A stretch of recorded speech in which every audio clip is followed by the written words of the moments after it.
April 10th, 1979. 12 tornadoes tear through Texoma the same evening. A tornado hits Vernon just after 3:30, doing significant damage and killing a dozen people.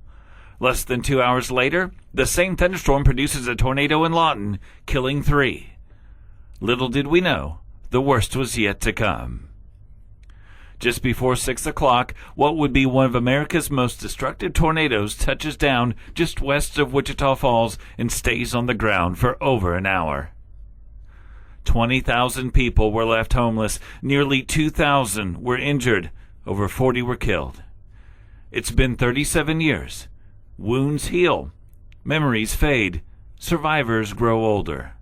What more could possibly be done to memorialize and pay tribute to the events of that day?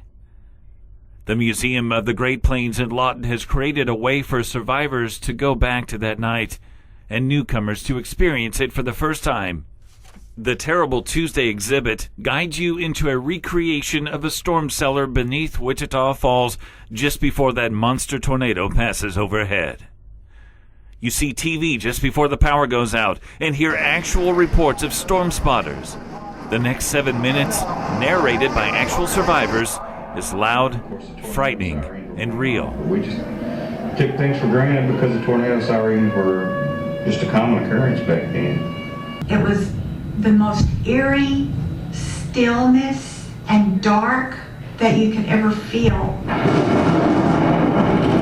Get back in the cellar. And they were holding on as tight as they could.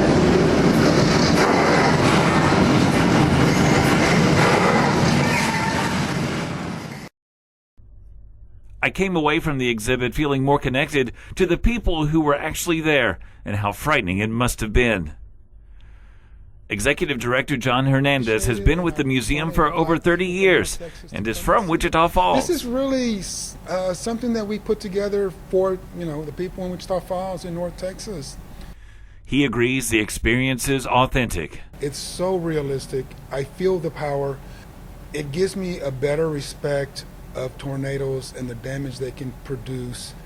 I asked John if Terrible Tuesday survivors had visited his exhibit. We have. I have talked to several people about were in Wichita Falls, and they said that is about as real as it can get, and it raised the hair on their arms when they heard the tornado. Mr. Hernandez is proud of the museum's new experience, but says it could be too much for young children. I don't recommend it for small children. That's how realistic it is. The Terrible Tuesday exhibit at the Museum of the Great Plains is part of a complete renovation costing over $4 million and several months of hard work. It is very much worth the trip to Lawton. For Skywarn 6 Weather, I'm John Cameron.